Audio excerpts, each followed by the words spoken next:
pregunta. Bueno chicos, hoy vamos a ver la oración en voz pasiva y el complemento agente. Vamos a ver, vamos a partir de dos oraciones fáciles. El ladrón robó la joya en el museo. Los piratas enterrarán aquí el tesoro. Hasta ahora eso lo vemos perfectamente porque lo hemos dado. El ladrón robó. Los ladrones robaron. Este es el sujeto, ¿verdad? Porque hace la acción del verbo. ¿Quién roba? El ladrón. Y porque hay concordancia. En la de abajo igual. Los piratas enterrarán aquí el tesoro. Plural, sujeto plural, que hace la acción de enterrar de un verbo plural. ¿Ok? Estos dos sujetos, que son los sujetos normales que hemos estado viendo, ¿vale? Los sujetos que hacen la acción del verbo, en realidad se llaman sujeto agente. Agente significa que hace la acción del verbo. ¿Qué más hay en estas oraciones? ¿Qué robó? La joya. La robó. CD. En la de abajo también hay un CD. ¿Qué robaron? El tesoro. Lo robaron. Esto es complemento circunstancial del lugar y esto también. Vale. Esas son las oraciones normales o también se llaman oraciones activas. Estos son sujetos normales y también se llaman sujetos agentes. Por lo tanto, ¿qué es la voz pasiva que vamos a dar hoy? La voz pasiva son aquellas oraciones que el verbo tiene verbo ser más un participio. Recordamos que los participios son las formas verbales que terminan en ado o en ido. Fijaos en estas dos oraciones que yo voy a poner ahora. La joya fue robada por el ladrón en el museo. El tesoro será enterrado por los piratas aquí. Fijaos en estos verbos. Los verbos tienen el verbo ser más un participio y el verbo ser más un participio. Estas oraciones están en voz pasiva. ¿Qué ha pasado? La joya fue robada por el ladrón. Las joyas fueron robadas por el ladrón. El sujeto es este, porque es el que mantiene la concordancia con el verbo. ¿Ok? Pero sin embargo, la joya hace la acción o la padece. La joya no hace nada, al revés, se lo hacen a ella. En las de abajo, igual, el tesoro será enterrado, los tesoros serán enterrados. Este es el sujeto, pero no hace la acción, se lo hacen a él, la sufre.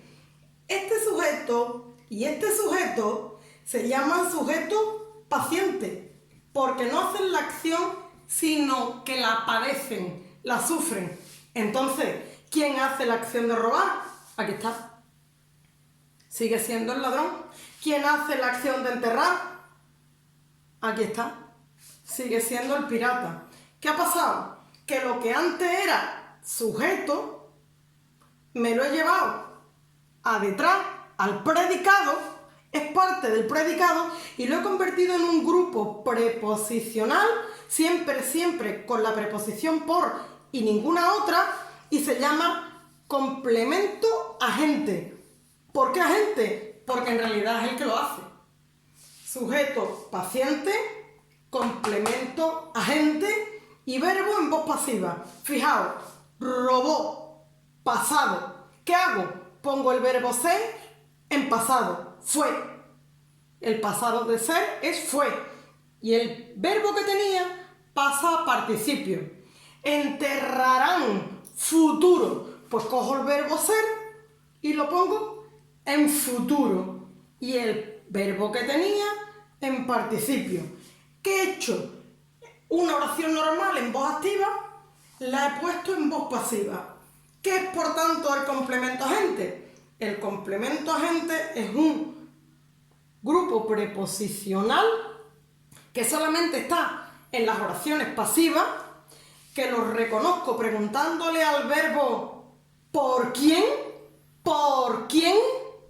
¿Vale? Por el ladrón, por los piratas. Y siempre lleva por, y es el que hace la acción del verbo. ¿Ok? Vamos a ver un par de ejemplitos más para que os quede claro.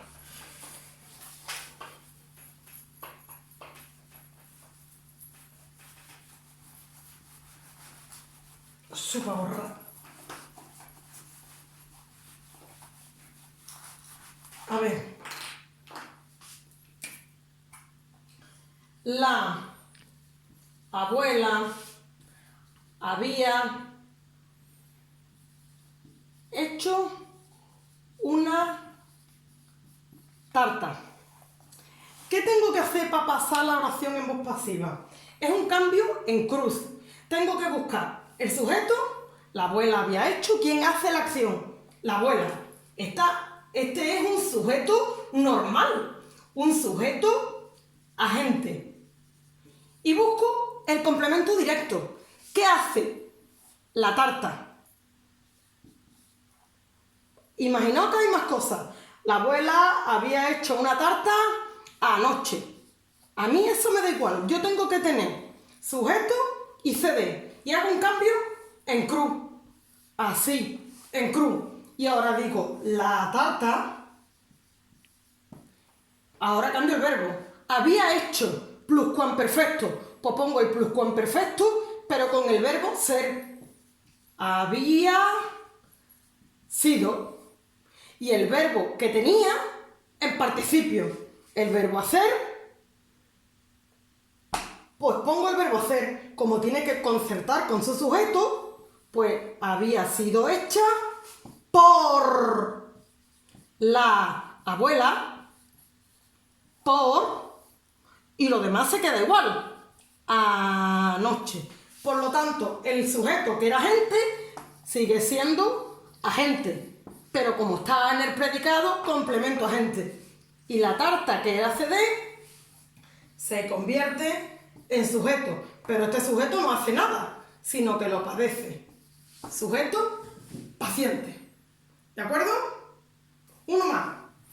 Vamos a ver un ejemplito más, porque quiero que veáis una cosita que luego en los ejercicios os puede ver raro.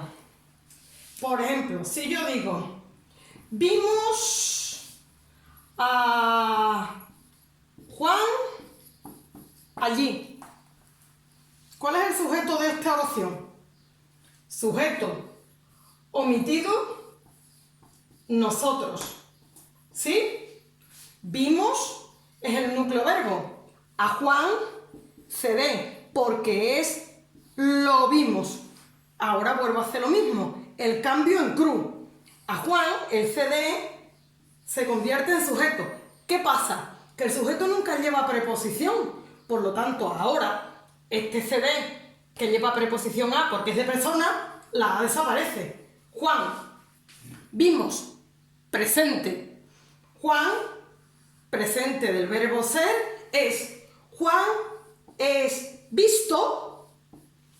¿Por quién? Por nosotros. Pero está omitido, nosotros. Pues aquí también lo ponemos omitido. No lo pongo. Juan es visto y el resto se queda igual. ¿Ok? Por lo tanto, si el CD tiene A al pasar a sujeto, la pierde. ¿Vale? Y si hay un elemento omitido, al pasarlo a la pasiva, sigue estando omitido. Una más.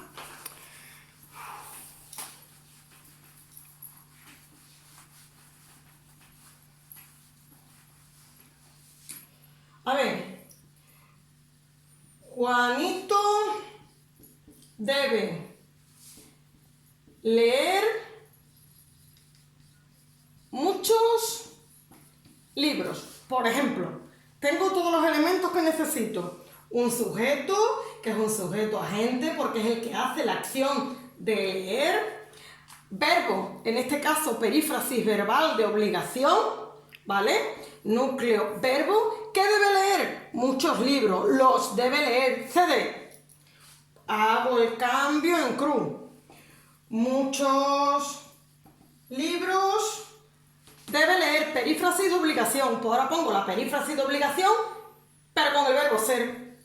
Deben, porque tiene que concertar plural con plural. Deben ser, y ahora el verbo que tenía en participio.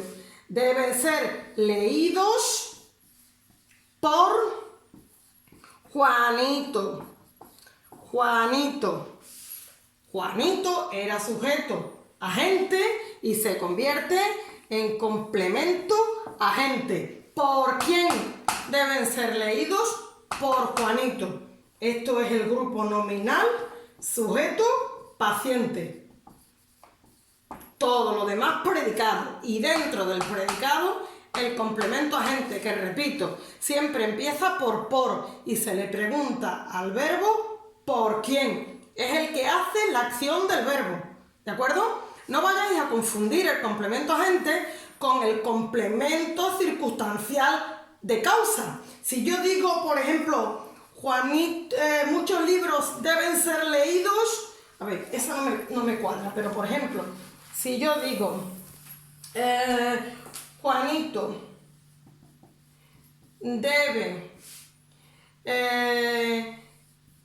estar en cama por la gripe. Por la gripe yo no pregunto por quién, pregunto por qué.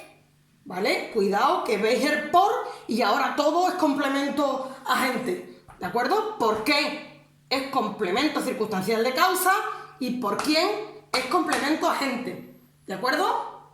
Pues chimpún.